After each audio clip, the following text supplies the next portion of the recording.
les raccourcis clavier, que ce soit en utilisant la commande quelle. Et donc là, on a vu comment on peut envoyer différents types de signaux et le comportement de notre processus quand il recevra ces signaux. On a vu aussi comment on peut exécuter un processus au premier plan ou sinon en arrière-plan.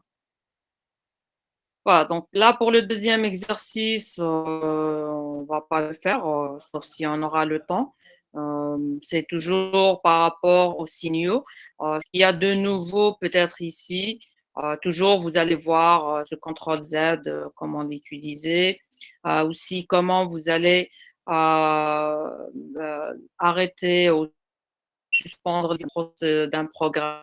Là, on vous donne de manière quelle et pour cette question, il faut penser, aux 2 cas. Le cas où, heu, on va demander, lequel en utilisant par exemple, l'identifiant du processus.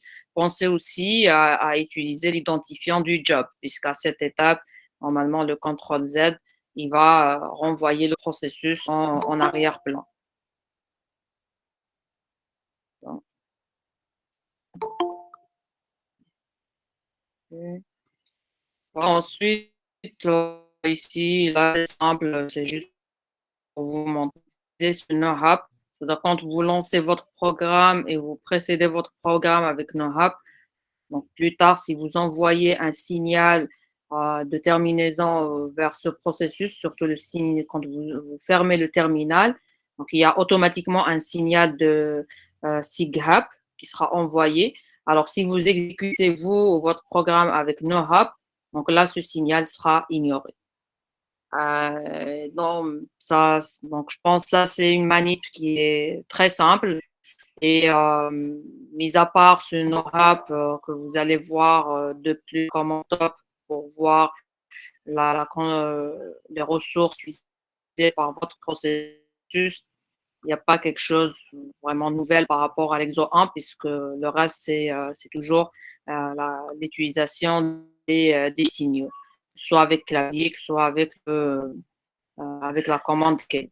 Alors là, on va passer aujourd'hui, surtout on va se focaliser sur la gestion des processus du point de vue programmation et vous allez voir l'exécution de quelques codes et d'ailleurs des exemples qui sont vraiment en relation avec ce que vous avez déjà vu en cours et ce qu'on vous a présenté, que ce soit comme exemple en cours, que ce soit en TD.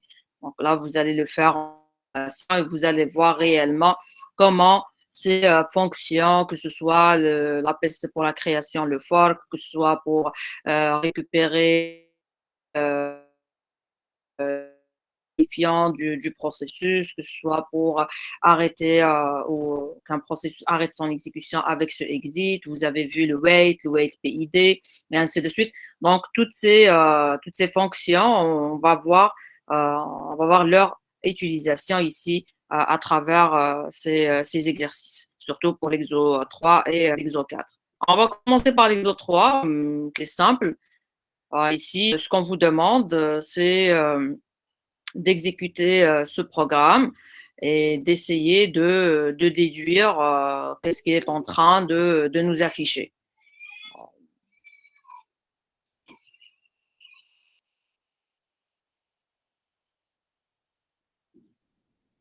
Voilà, donc vous avez 5 minutes. 17 que vous avez dans l'énoncé. À votre avis, d'après ce qui est écrit dans l'énoncé, avant même d'exécuter ce programme, qu'est-ce que votre programme est en train de faire?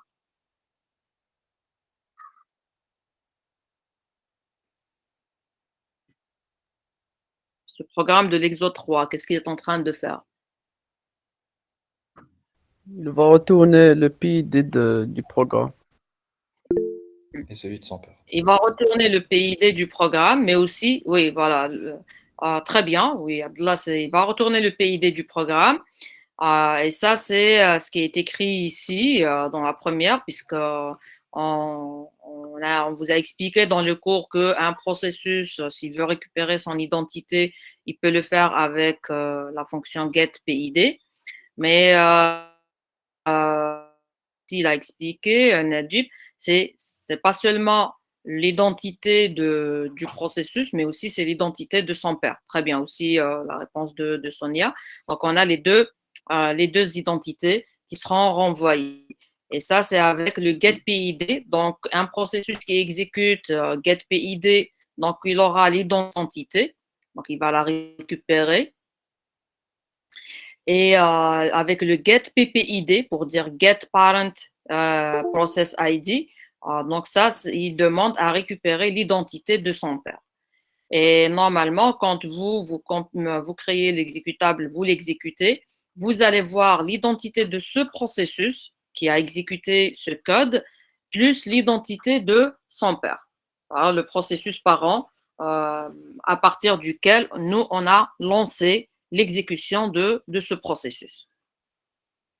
Donc, créez votre exécutable et lancez l'exécution et essayez de voir que réellement, c'est ce que ce programme nous renvoie.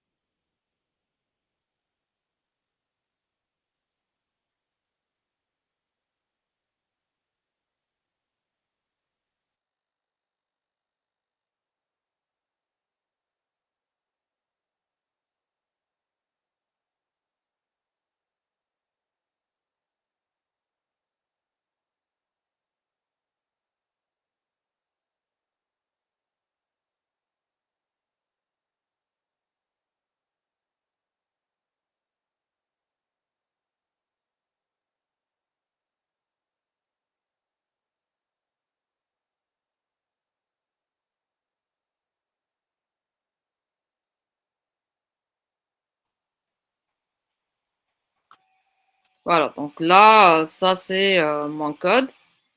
Maintenant, ma question pour vous, comment vous allez faire pour créer votre exécutable? Quelle est la commande qu'on a déjà vue et qui nous permet de compiler ce code, de faire l'édition de liens et de créer l'exécutable?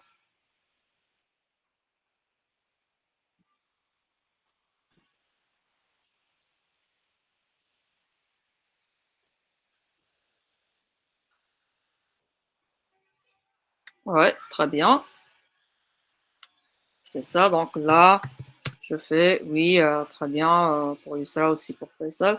Donc, je fais GCC, moins O, je donne un nom à mon programme, par exemple, TP3, EXO 3.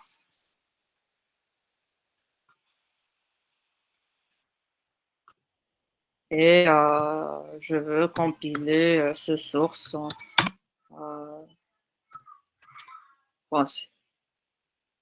Donc, s'il n'y a pas d'erreur, normalement, mon code, il sera, mon exécutable qui s'appelle, dans mon cas, TP3 EXO3 sera créé. Maintenant, je peux lancer ça, EXO3. Et là, je vois, voilà, on dit l'identifiant du processus, ça veut dire de ce programme quand il était en cours d'exécution. Ça, c'est son identité. Et là, c'est l'identité du parent. Et à votre avis, c'est qui le parent pour ce processus? Quand moi je Bash. lance, c'est le bash. Très bien. Bash. Bon, quand je lance l'exécution à partir d'un terminal, d'ailleurs, on avait expliqué ça. Quand vous ouvrez un terminal, en réalité, derrière, il y a un processus bash qui s'exécute. Et quand nous, à partir de ce terminal, on lance une commande, ce qui va se passer réellement, c'est que ce processus bash, qui est le parent, il va créer avec fork un processus fils. Et à ce processus fils, il va demander d'exécuter la commande que nous, on avait saisie sur la ligne de commande. D'ailleurs, on peut vérifier ça, que réellement, ce bash, il a cette identité, qui est l'identité du parent. Donc là, il suffit de faire PS. Et là, remarquez, au niveau de ces terminals, on a un bash et voilà son identité et qui est identique à celle qu'on a ici.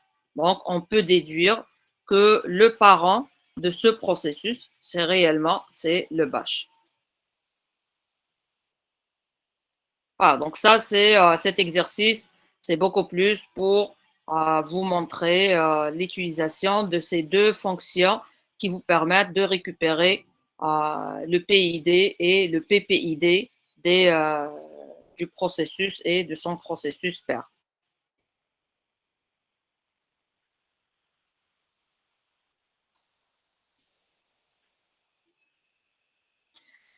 Alors, la question ici, on vous dit lancer l'exécution plusieurs fois, noter les valeurs et essayer de voir est-ce que vous avez tout le temps le même PID, le même PPID qui est affiché. Et surtout, que ce soit oui, que ce soit non, il faut expliquer pourquoi. Donc, ouais.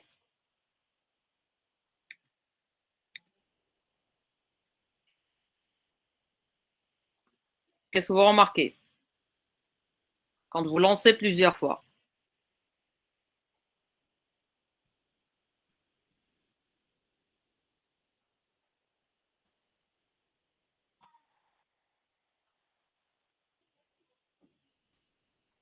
C'est que le PID du processus qui change. Le PID du parent ne change pas. Bien sûr, puisque c'est le Ouais. bash. Mhm.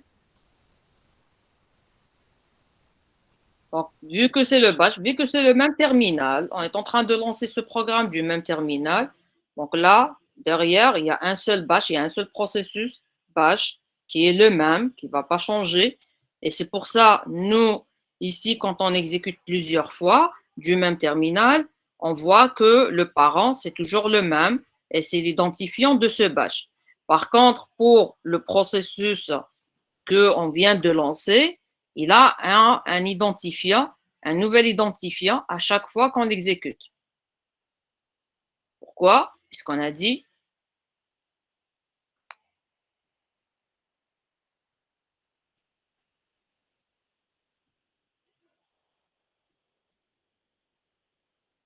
l'identifiant d'un processus, il est unique.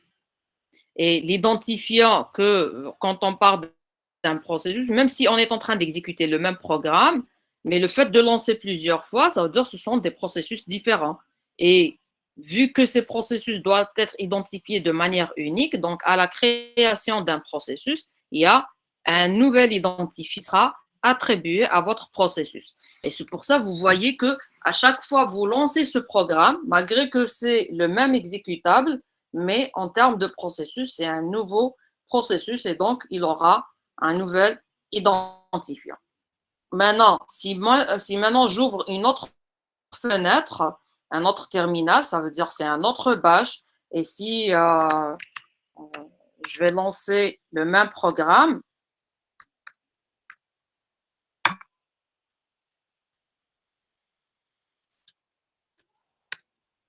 là, vous remarquez que même l'identifiant du parent, il a changé. Pourquoi? Puisque là, c'est un autre terminal. Ça veut dire on a un autre bash, on a un autre processus bash qui a son propre identifiant. Si je fais le PS, je vois que voilà, il y a le bash avec cet identifiant qui est le parent. Et de même, si je lance plusieurs fois, il y aura que l'identifiant du processus qui sera changé et non pas celui du bash qui est le parent, qui est le même, qui s'exécute au niveau de ce terminal.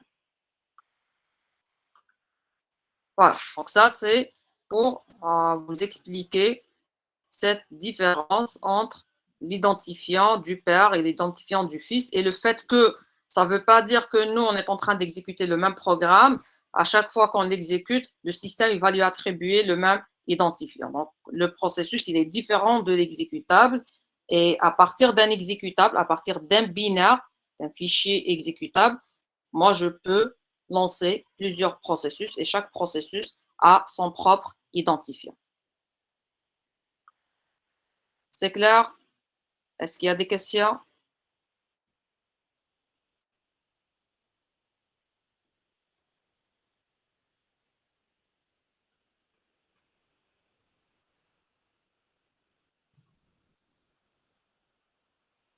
s'il n'y a pas de questions, on va passer à l'exo 4. Et là, à l'exo 4, on va voir quelques appels système, fonctions que vous avez vues en cours et qui vous permettent de créer un processus.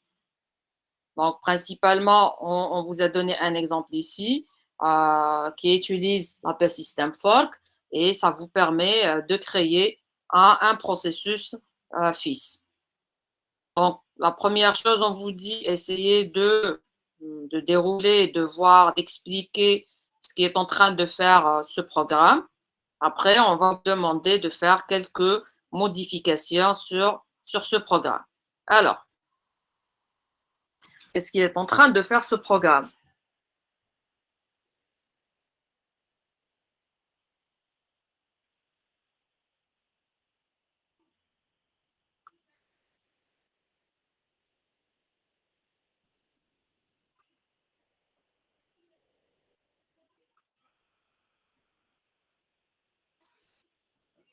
Alors, il retourne le PID, t'as le fils qui n'est pas encore créé. On m'a dit qu'il crée le fils et il retourne son PID, le PID du père. Alors là, à cette étape, qui va exécuter cette instruction? Le père. C'est le père. Et nous, ici, qu'est-ce qu'on est en train de récupérer? Ce get PID. C'est le PID de qui? Du fils. Ah, c'est le PID du fils. Du père. Du programme père, c'est du principal. processus. Le get PID, c'est quand on exécute cette fonction, le processus qui va l'exécuter, il va récupérer son propre identité. Nous, on a dit que ici, et c'est ce qui se fait, c'est le père. Là, le père, ça veut dire le père du fils qu'on va créer. Hein. Donc, ce processus qu'on vient de lancer, quand il exécute le get PID, ça veut dire qu'il va récupérer sa propre identité. C'est clair, oui ou non? Madame. Oui.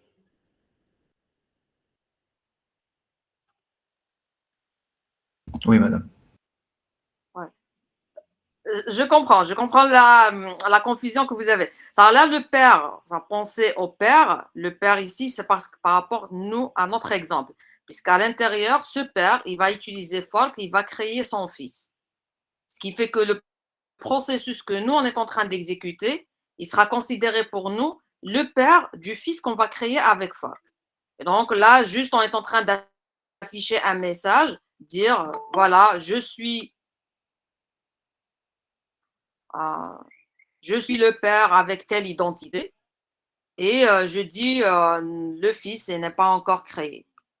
Donc, et je récupère, donc là, j'affiche mon identité. Après, ce processus qui va jouer le rôle du père, il va demander la création d'un fils avec l'appel système fork. Et bien sûr, on sait que le fork, quand cet appel système sera exécuté, il va renvoyer un code de retour, que ce soit on a pu créer le fils, que ce soit la création elle a échoué. Il y a un code qui sera renvoyé et nous, on a demandé ici de récupérer ce code dans une variable de type PID, puisqu'on sait que ici, ça va renvoyer un identifiant qui peut être l'identifiant du fils, comme ça peut être une valeur -1 pour dire que la création n'a pas réussi. Maintenant, if le PID il est différent de -1, ça veut dire quoi?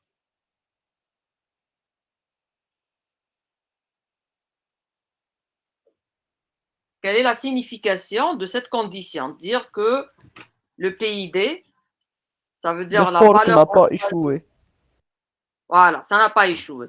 Puisqu'on a expliqué que le fork, dans le cas d'échec, va renvoyer, cette fonction va renvoyer -1. Donc, si on est en train de dire if PID différent de -1, ce qui veut dire qu'on a pu créer le fils. Et du moment qu'on a pu créer le fils, c'est-à-dire à partir de maintenant, il y aura le fils et le père qui sont en exécution. Maintenant, après, on a fait ce test. if le PID il est différent de 0. À qui on va renvoyer un identifiant qui est différent de 0? Est-ce qu'on va renvoyer l'identifiant de 0 au père ou au fils? Au père.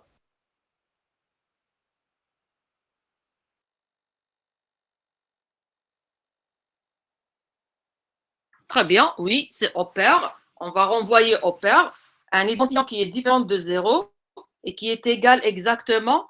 Quel est cet identifiant qu'on va Au renvoyer au PID du père? fils. Très bien, c'est le PID du fils. Et là, on va marquer. Donc, qui va exécuter cette instruction qui est là? C'est le processus père. Ça veut dire c'est celui qui a exécuté le fork. C'est notre processus, le même qui a exécuté cette instruction. Alors, ce père est en train de dire, voilà, je suis le processus père, j'ai l'identifiant getPID et je viens de créer le fils avec l'identifiant PID. Là, le PID, c'est la valeur qui a été renvoyée par le fork.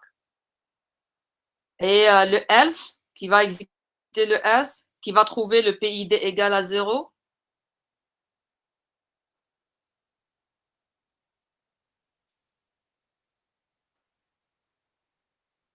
Le fils. Le PID des fils. Le programme Très fils. bien. Voilà, c'est le processus fils. Donc là, le processus fils, après sa création, du moment que on a un PID qui est différent de -1, ça veut dire le fils il a été créé. Donc le fils, quand il va tester cette condition, il va trouver que oui, c'est différent de -1 et il va trouver que le PID il est égal à 0. Donc il n'est pas différent de 0, donc il va aller au else. Et là, qu'est-ce qu'il va faire? Il va afficher son identité, donc un processus de manière générale, son identité, il peut la récupérer avec le getPID, donc il a récupéré son identité, et ensuite il a dit, je suis créé par le père. Pour récupérer l'identité de son père, donc il va le faire avec la fonction getPPID. Si on est dans le else ici, là ça veut dire, Le fils n'a pas été créé. voilà, le fils n'a pas été créé, et dans ce cas, notre processus il va juste nous afficher un message en disant que la création de ce processus fils est impossible. Donc, il n'a pas pu faire la création. Très bien. Donc, ça, c'est l'explication du code. Maintenant, ce qu'on vous demande, c'est bien sûr de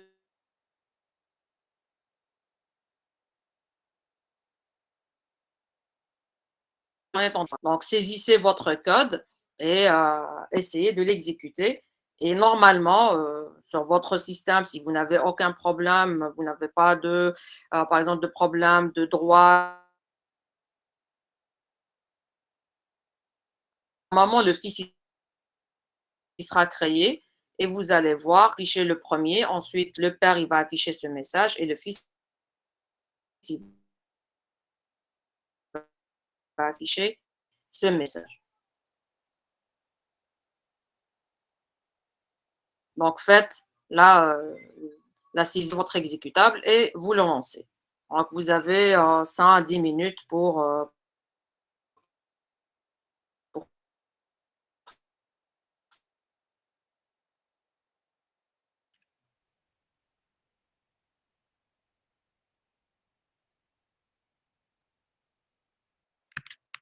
faire la saisie.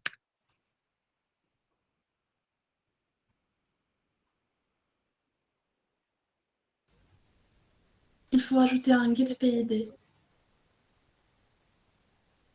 après le else, le deuxième else. Alors, le deuxième, hein,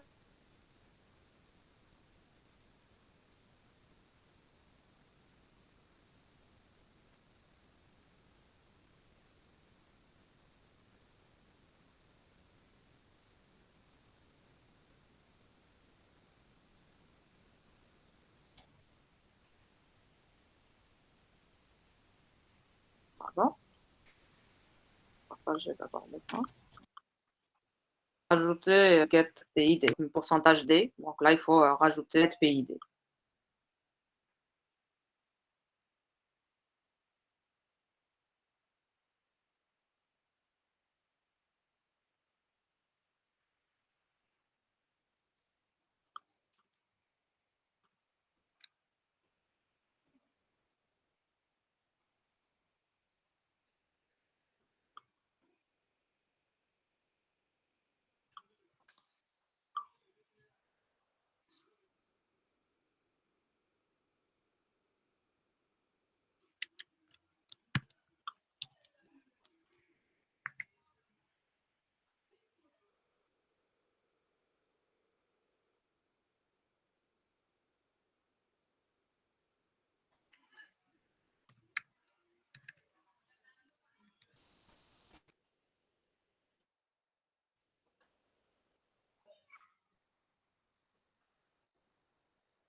C'est bon pour les autres ou pas encore?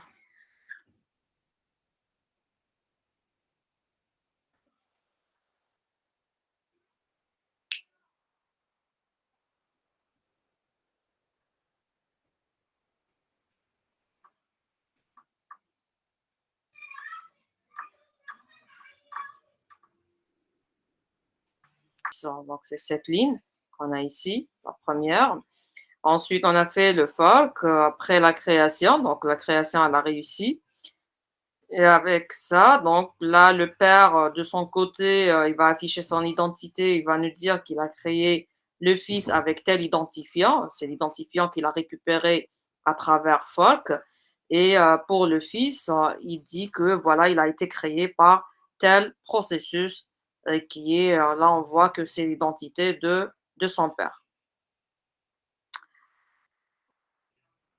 Et là, je suppose que vous avez eu presque tous le même résultat, sauf que dans certains cas, d'ailleurs moi, je vous montre ici une autre exécution, toujours du même programme, mais en l'exécutant ici, pour le fils, au moment où le fils il a exécuté son instruction, là, il dit qu'il a été créé par ce processus avec l'identifiant 2013 et on voit clairement que cet identifiant, il est différent de processus père qu'il a créé.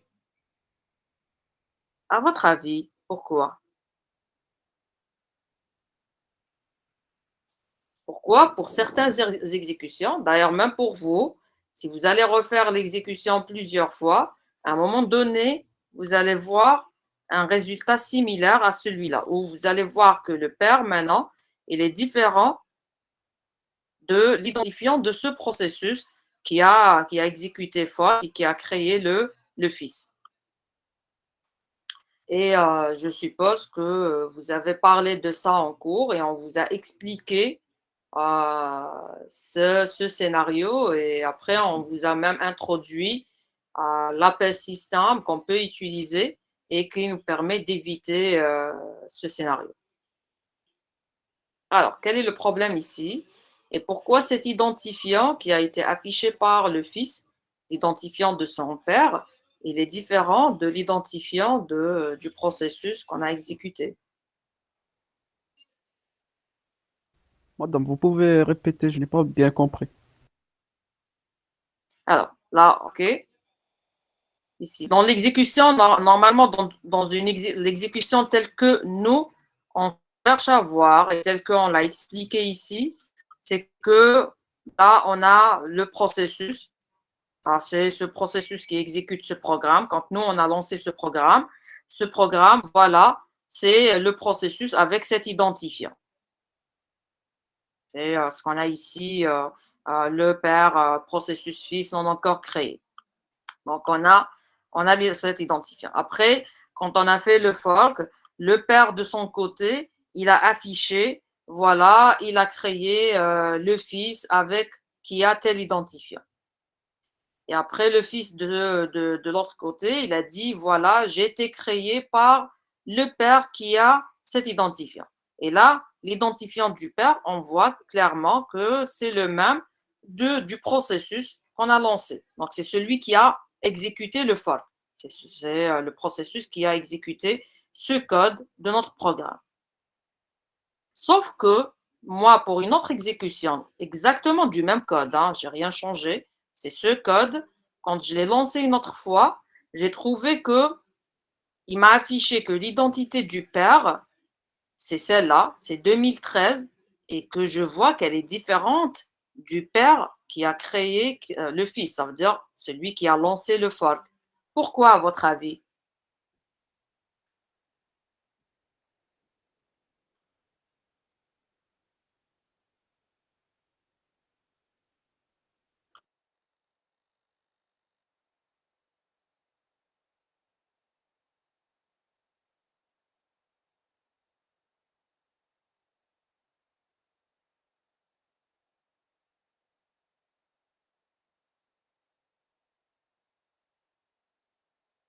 Je suis sûre que vous avez parlé de ça en cours. Et d'ailleurs, on vous a expliqué d'abord ce problème et ensuite on vous a introduit un appel système et cet appel système permet d'éviter ce problème. À votre avis?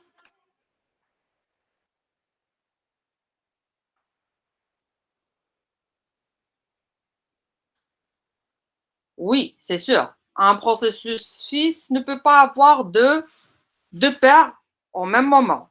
Sauf que à un instant donné, il doit y avoir un père. Donc, si un processus il est là en cours d'exécution, on a besoin de lui affecter un père. Ce père, il peut être le père qu'il a créé, mais des fois, et d'ailleurs c'est le cas avec ce code, est-ce que dans ce code, c'est toujours le fils qui se termine avant le père?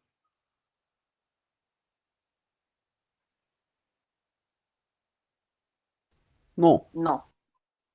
on n'a pas fait le wait. Très bien. On n'a pas fait le wait. Et qu'est-ce qu'on avait dit avant, dans le cours, avant de vous introduire le wait? Qu'est-ce qui peut se passer? On peut avoir le père voilà, très bien.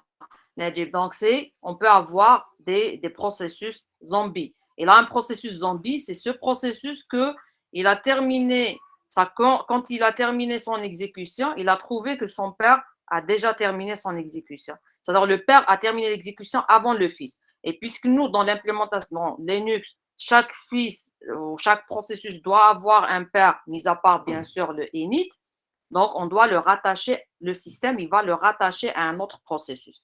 Et il va le rattacher à un autre processus pour éviter bien sûr ce problème des processus zombies. Et c'est pour ça, là, ce qu'on peut comprendre de cette exécution, c'est que le père a terminé son exécution avant le fils, ce programme qui a fait le fork, qui a lancé le fils, il a terminé son exécution avant le fils. Et dans ce cas, le système, qu'est-ce qu'il a fait? Il a attaché le fils à un autre processus qui est devenu son père. Et c'est ce qui explique pourquoi là, on voit que l'identifiant du père, il est différent de celui qui a réellement exécuté le fork. Et ça, c'est le résultat du fait que le père, il a terminé son exécution avant le fils.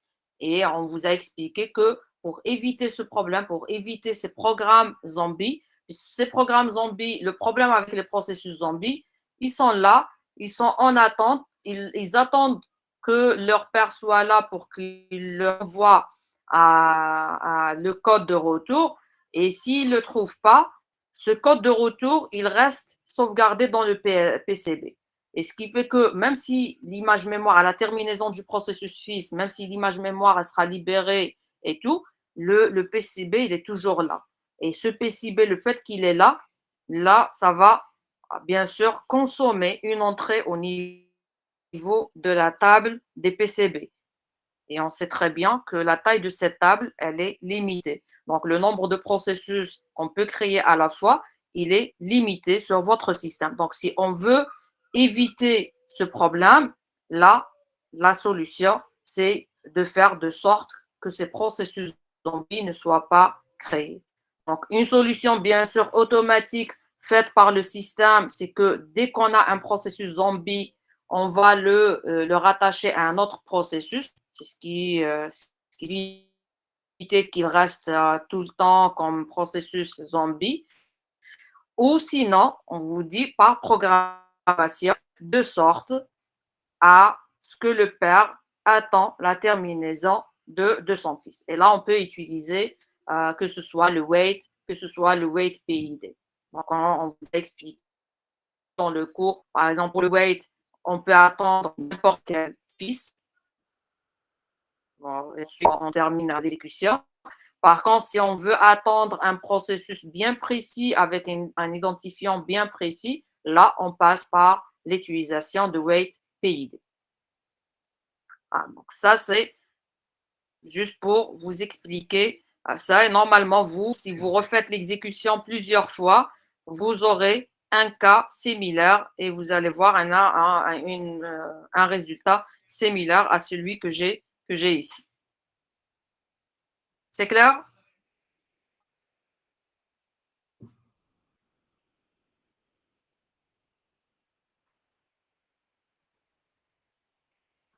Très bien.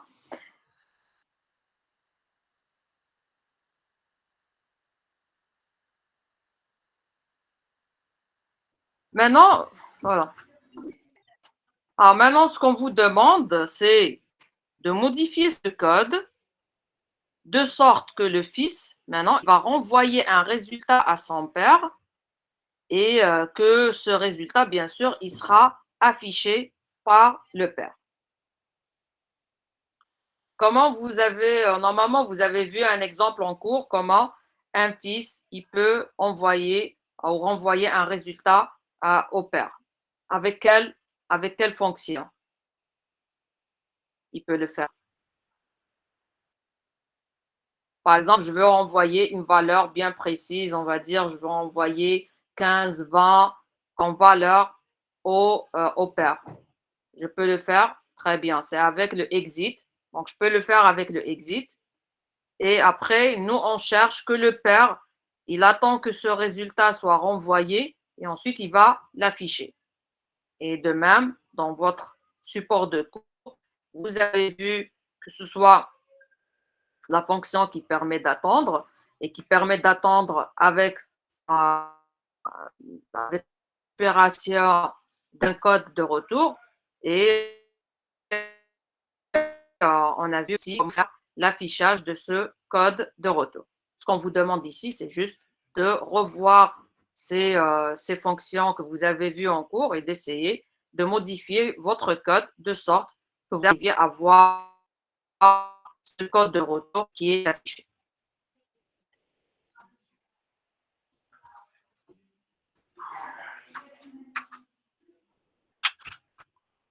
Donc, pensez à utiliser le exit pour envoyer le résultat. Pensez à utiliser le wait ou le wait PID comme vous voulez pour attendre le processus et récupérer son code de retour et essayer de voir, chose que vous trouviez dans votre support de cours, sur comment on peut afficher ce code de retour. Donc voilà, vous avez 10 minutes. Consultez votre support de cours et essayez de modifier le code de l'exo 3.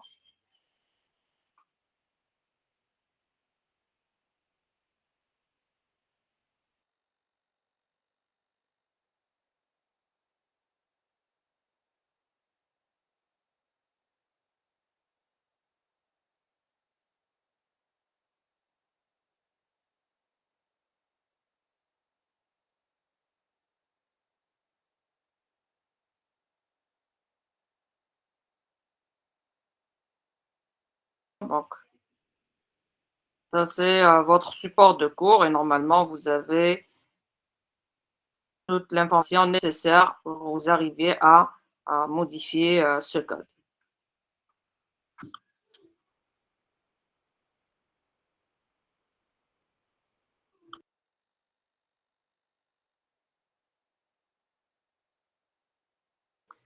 Oui, regarde là, donc là, oui, c'est ce qu'on cherche. On cherche à récupérer ce code en utilisant cette variable status qu'on peut définir et utiliser avec le wait. Donc, essayez d'écrire le code complet qui vous permet de faire ça au niveau du code source de l'exo 3.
À faire sur ce code qui va nous permettre que le fils renvoie un résultat, le père il va attendre ce résultat et ensuite il va l'afficher.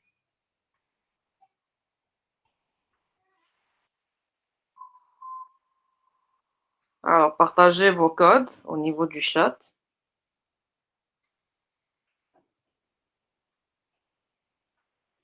Oui, Mohamed, il va y avoir une condition. Le wait, vous allez normalement utiliser le wait de cette forme. Alors là, le wait avec status, tel que dans cet exemple, tel ici. Ça peut être de cette façon, ce qui fait que le fils, il va renvoyer un résultat, le père, il va attendre et ensuite, il va afficher l'état. Donc là, le status, généralement, c'est ce résultat qui est renvoyé et on vous a même expliqué comment on peut formater ce code de retour. Donc là, pensez aussi à utiliser ce wif exited and also wexit status. Autrement, vous allez voir, si vous n'allez pas les utiliser, vous allez voir que le code il est affiché dans un format que vous ne pouvez pas comprendre. Donc, si moi j'ai renvoyé par exemple un 10, en utilisant ça, j'arriverai à afficher réellement ce 10 au niveau de l'écran. Alors, donnez-moi un code.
Donc là, et le père,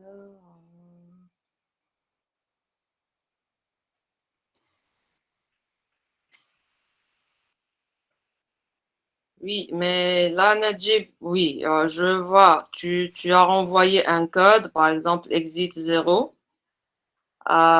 Sauf que là, pour le pair, tu as fait un wait nul. Un wait nul, ça veut dire que tu es en train de dire, j'ai pas besoin de récupérer le code de retour.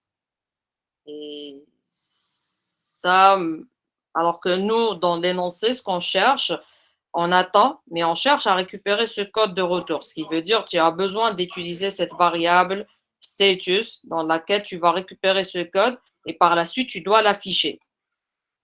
Ce que tu as fait, uniquement une partie de la solution. Très bien. Tu as demandé au fils de sortir. Donc, quand il sort, donc il termine son exécution avec le exit. Il va renvoyer un code de retour que tu as ici dit que c'est le 0. Ça peut être une autre valeur. Tu as demandé au père d'attendre la terminaison du fils. Sauf que maintenant, la partie qui est liée à récupérer ce code, afficher ce code, elle n'est pas encore faite. Alors, qui peut modifier ce code, ou peut-être Najib aussi qui peut le faire, pour qu'on arrive à avoir cette partie implémentée au niveau de notre code.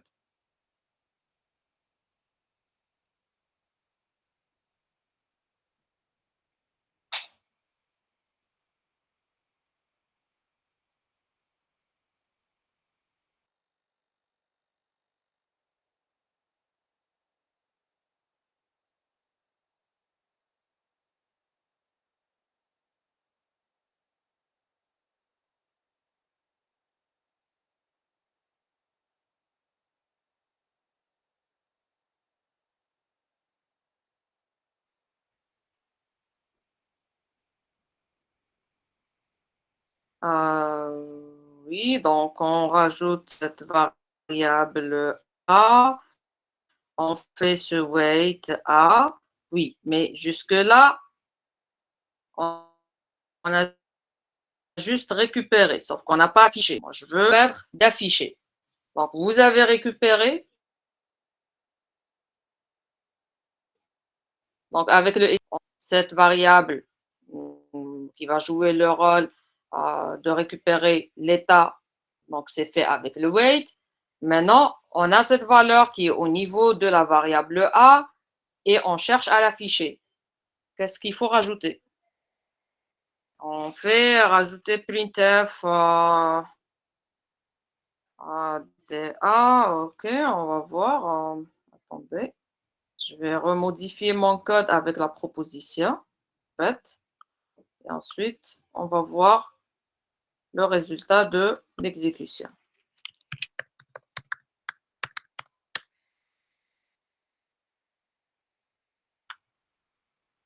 Donc là,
voilà, donc là, j'ai modifié le code en se basant sur ce que vos camarades ont proposé. Donc, ce qu'on a fait, bien sûr, là, le fils, il renvoie le code. Par exemple, là, c'est un 10. Ensuite, le père, ce qu'il va faire, là, par exemple, moi, j'ai utilisé le wait, mais je peux utiliser aussi le wait PID. Mais c'est exactement, donc ce que j'ai écrit ici, c'est exactement ça, hein. C'est la même chose que de faire là, status. Bien sûr, à la différence qu'avec ce wait PID, moi j'ai précisé le PID, qui est le PID du fils, mais j'aurais pu faire juste -1 ici. Et si j'avais mis le -1 ici, là, ça sera exactement comme si j'ai écrit wait at status. Donc là, voilà, je vais mettre ça comme commentaire. Voilà. Donc là, c'est l'identifiant. Donc, on va récupérer ce wait. Ensuite, là, c'est beaucoup plus pour comparer. Ça, c'est un message en plus.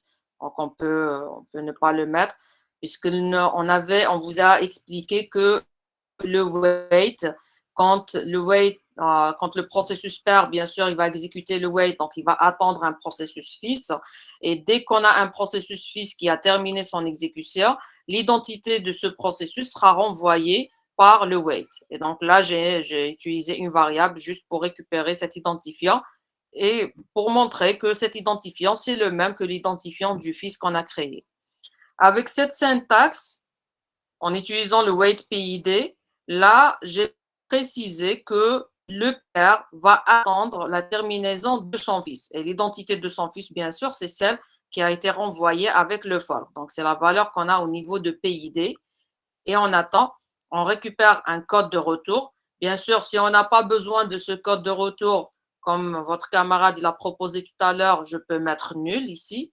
Et le fait de faire 0, puisqu'avec le wait PID, si vous vous rappelez ce qu'on vous a expliqué en cours, on a deux comportements. À la différence de wait, puisque là, quand on fait un wait, le wait, il est bloquant. Par contre, avec le wait PID, on peut choisir qu'on peut faire une attente qui est active. Ça veut dire que là, à chaque fois, on vérifie est-ce que le fils il a terminé son exécution ou non. Mais le père, il ne va pas se mettre à l'état bloqué en attendant que le fils termine son exécution. Voilà, donc ça. Maintenant, on affiche, dès qu'on aura ce résultat, on va l'afficher on va afficher le contenu de la variable status. Alors, je vais exécuter. Donc, ça, c'est d'après ce qui a été proposé ici par votre camarade. Je vais compiler.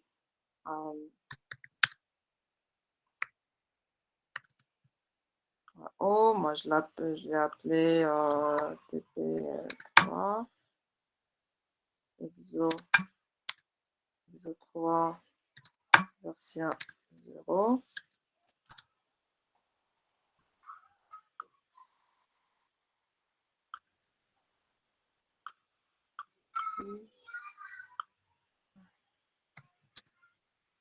Voilà.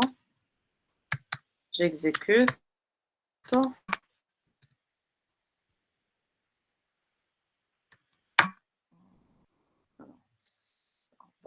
C'est exo 3, 0.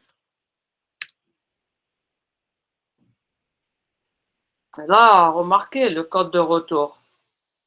Nous, on a envoyé 10. Alors, ce qui a été affiché, c'est une valeur de 2560. Alors que normalement, il devrait nous afficher 10.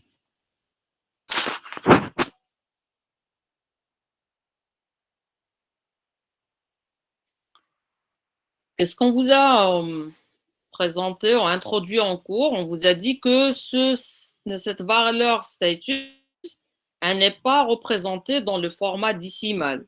Donc, elle est représentée dans un format un peu particulier, je pense qu'il est octal. Et on a besoin de récupérer avec d'autres valeurs, puisqu'il n'y a pas que ce code exact de 10, mais on a d'autres valeurs qui sont dans ce code. Et si on veut récupérer exactement le code tel qu'il a été envoyé par le fils, on va utiliser ces fonctions. Vous allez utiliser ce if exited et aussi le exit status. Alors, essayez de voir comment vous allez rajouter ces les instructions qui vont utiliser ces deux macros et qui vont permettre d'afficher la valeur de 10 telle qu'elle a été ou la valeur qui a été envoyée par le fils avec exit. Alors, quel est le changement à faire ou quelle est l'instruction à rajouter? Puisque là, vous allez rajouter une instruction qui va vous permettre de faire ça.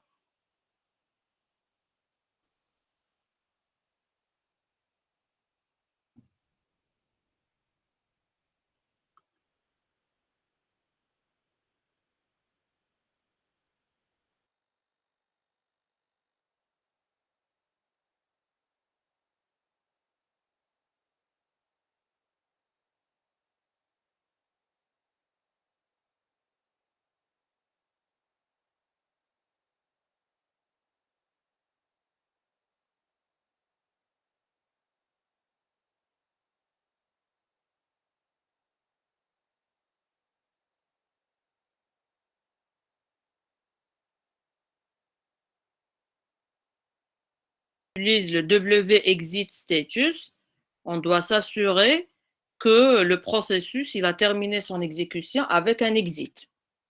Autrement, ça ne va pas fonctionner.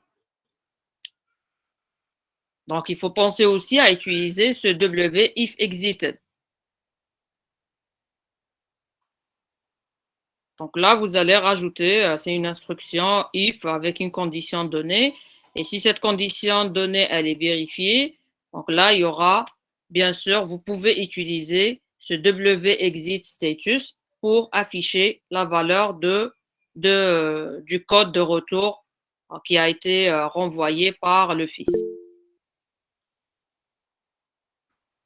Très bien, donc voilà, c'est le if if exited status. Donc, si c'est le cas, ça veut dire que on a terminé l'exécution avec un exit au niveau du fils. Donc là, on peut utiliser par la suite le exit status pour afficher le résultat. Donc là, si je prends, il est où mon code? Voilà. Et là, vous voyez, il suffit de rajouter cette instruction. Donc, après qu'on a attendu la terminaison de ce fils, Moi, je l'ai fait avec wait PID, mais comme je l'ai montré ici, vous pouvez aussi le faire avec le wait. Donc, il n'y a pas de problème. Dans les deux cas, on va attendre la terminaison du processus. Après, dès que le processus se termine, le fait que le père il arrive à exécuter les instructions qui viennent juste après le wait, puisque là, on a utilisé un wait qui est bloquant du moment qu'on a mis le 0 ici, comme pour le cas ici avec le wait, quand on utilise le wait, ou quand on utilise le wait PID avec le 0, ça veut dire c'est bloquant. Ce qui fait que le père, il va se bloquer jusqu'à ce que le fils termine son exécution.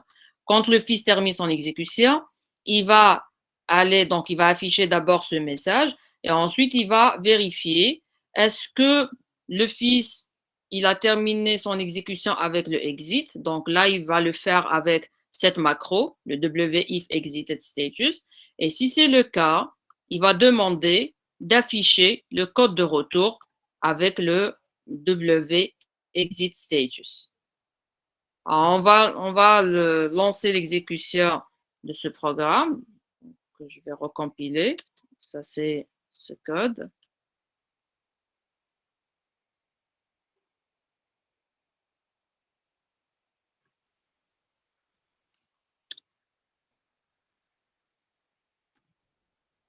J'ai appelé 4.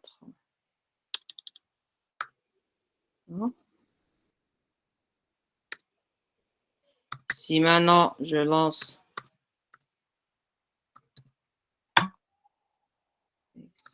x4, donc là, remarquez, à la différence, c'est le fait, si j'affiche directement, d'ailleurs on peut même le tester ici, hein, je peux faire un printf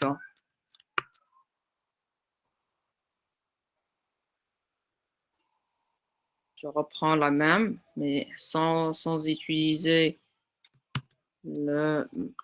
sans utiliser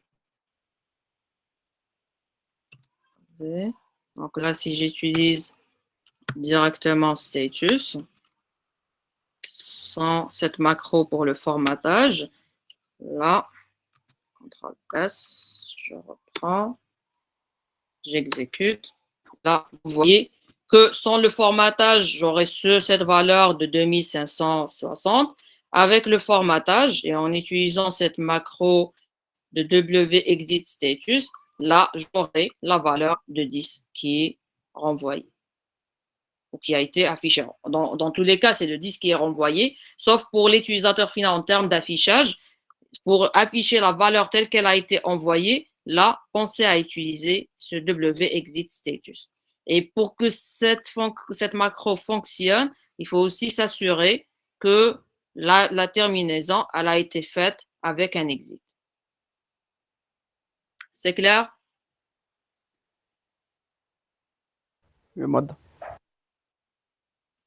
Très bien. Alors maintenant, le dernier point ici de l'exercice. Le dernier point de l'exercice 4. Maintenant, encore une fois, on vous demande de modifier ce code, le code que vous avez créé, que ce soit ce programme. Donc, vous pouvez modifier le dernier, mais vous pouvez directement travailler sur ce premier programme. Et maintenant, ce qu'on cherche, c'est que le fils, il va lancer un nouveau processus. Le nouveau processus pour nous, c'est le ls-l. Ce qui veut dire, et d'ailleurs, c'est ça l'avantage, nous, quand on crée des processus fils, c'est pas pour qu'ils exécutent le même code que le père. Et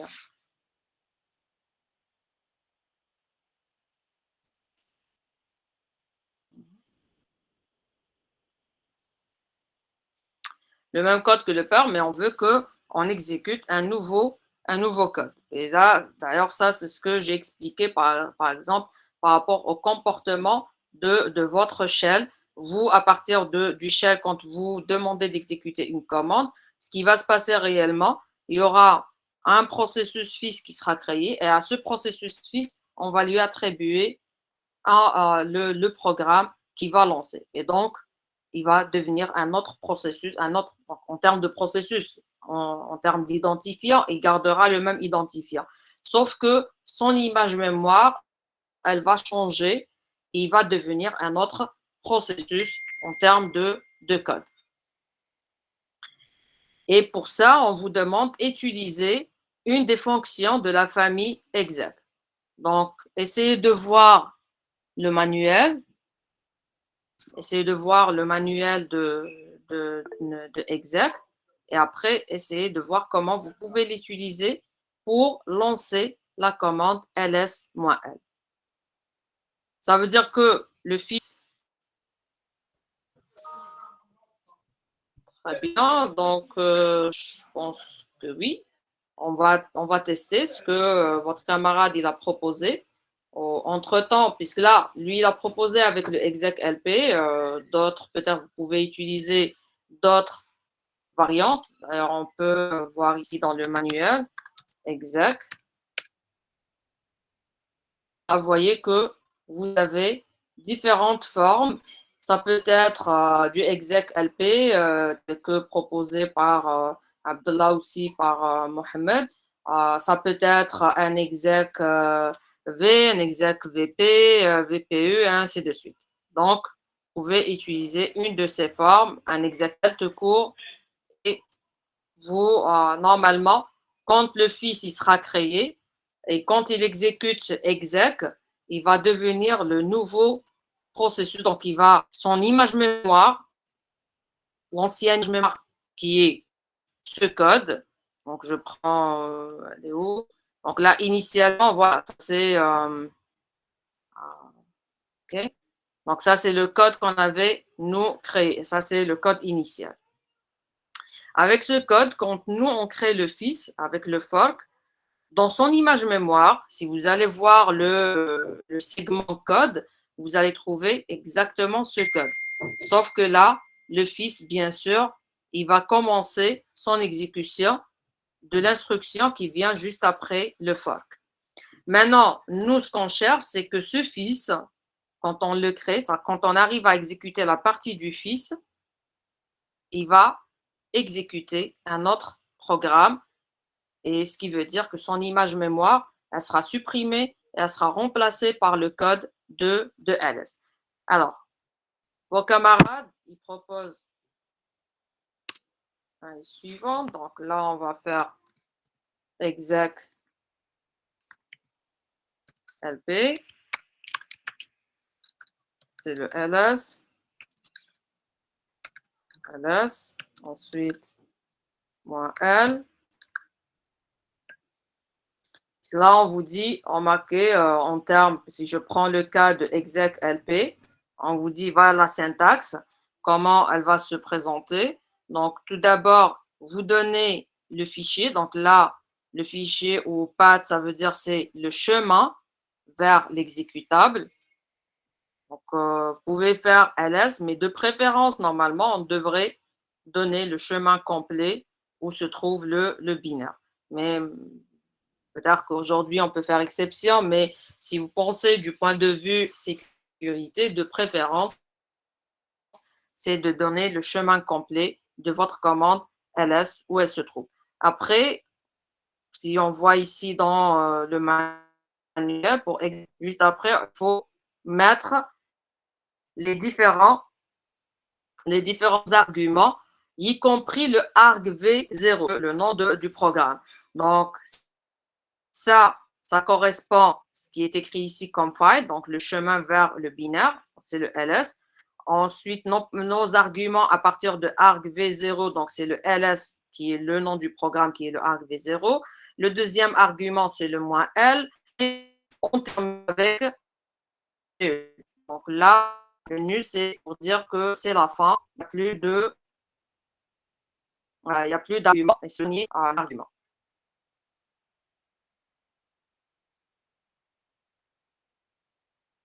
Alors, on va faire ça. On va juste rajouter un message ici pour dire que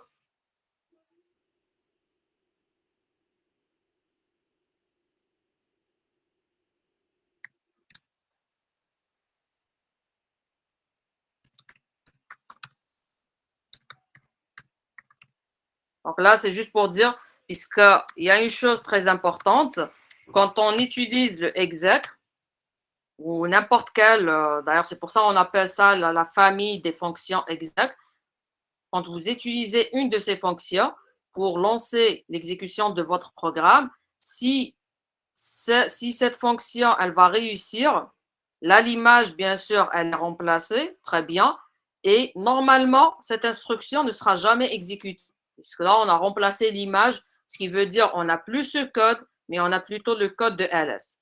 Et d'habitude, nous, quand on fait la programmation et on utilise le exec-lp, on peut juste avoir un message d'erreur pour dire si on est là, si on arrive à exécuter ce printf, ça veut dire qu'il y avait un échec dans l'exécution de exec. Récupérer le code de retour de exec-lp et ensuite, si ce code de retour, c'est un code de retour d'erreur, donc vous affichez l'erreur avec, vous pouvez utiliser la fonction perror qui va vous permettre d'afficher cette erreur. Donc, pour aujourd'hui, on ne va pas rentrer dans ces détails, mais plutôt juste, on va avoir un message qui va nous dire, s'il sera affiché, qu'il y a un problème avec le exec-lp. On vous dit aussi, si vous voulez utiliser le exec, vous devriez utiliser le fichier d'entête unstd.h. Donc, qui est là. Alors là, je vais sauvegarder, CTRL S. Je vais essayer de lancer. Donc là, c'est...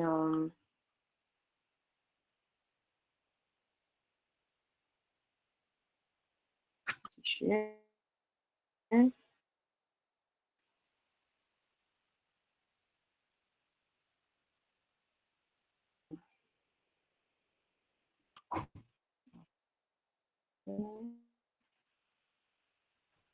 C'est 4, le nombre 3.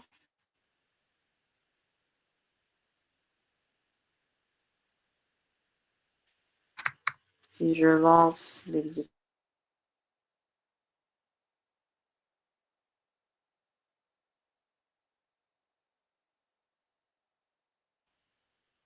là, remarquez, le fils, il a fait son image et il nous affiche le résultat avec le ls-l. Le ls-l qui sera exécuté. C'est clair pour l'utilisation de exec? Ramadan. Très bien. Les autres, des questions?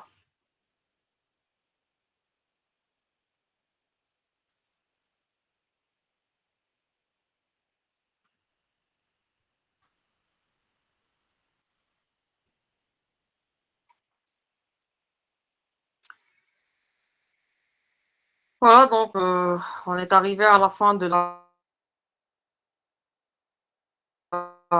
faire les autres exercices. Là, c'est assez simple et d'ailleurs, on est en train de les faire en cours, en TD.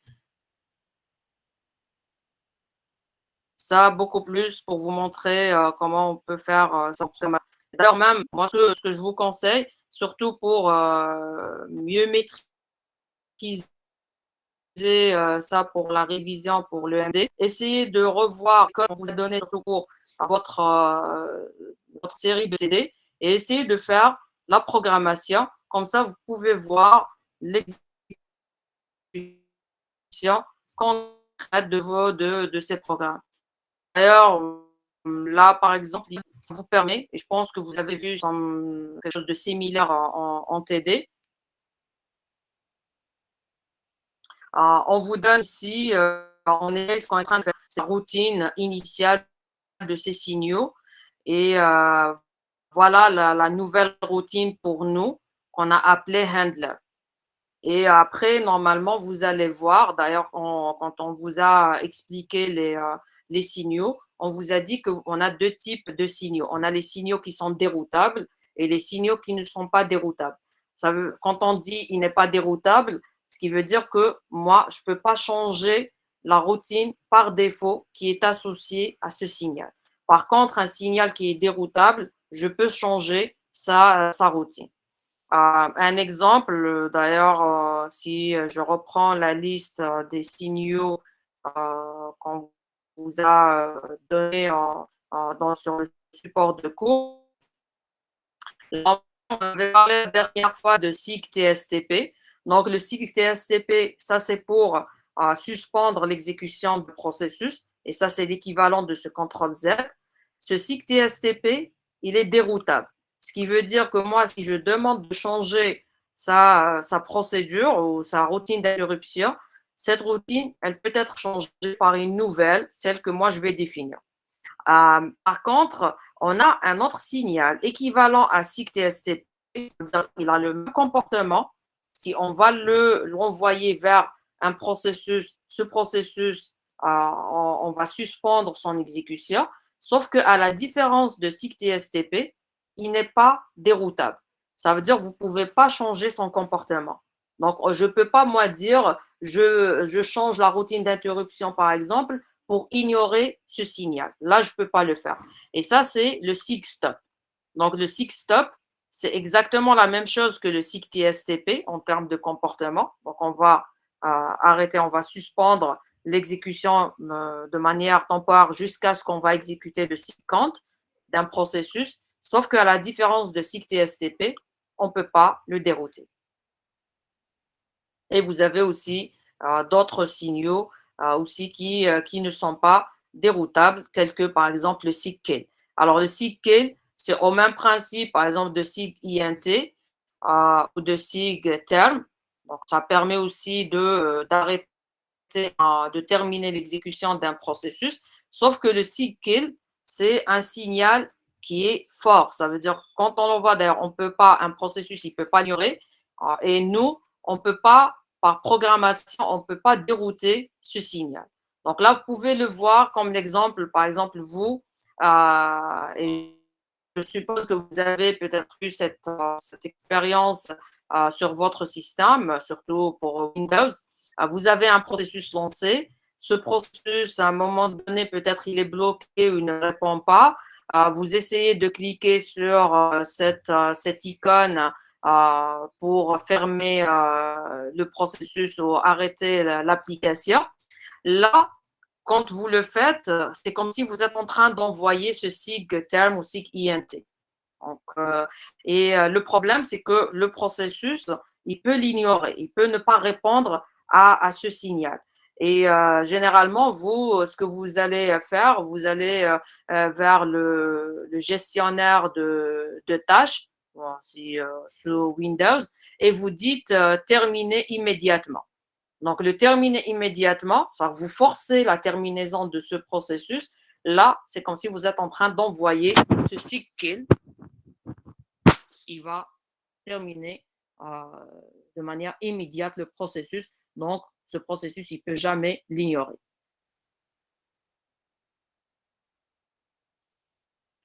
Des questions?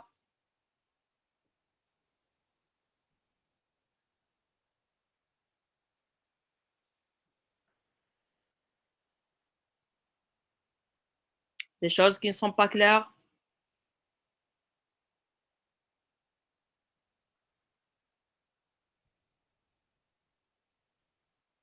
Très bien. Donc, si c'est clair, bien sûr, si vous plaît, n'hésitez pas. Si vous aurez d'autres questions, vous pouvez m'envoyer par email vos questions sur ce sujet en TP,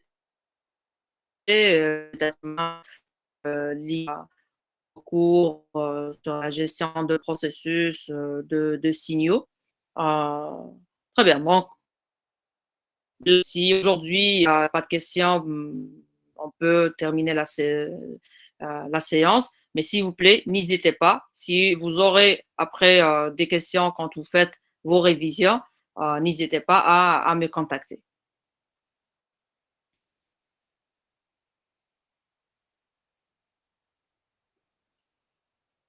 Très bien.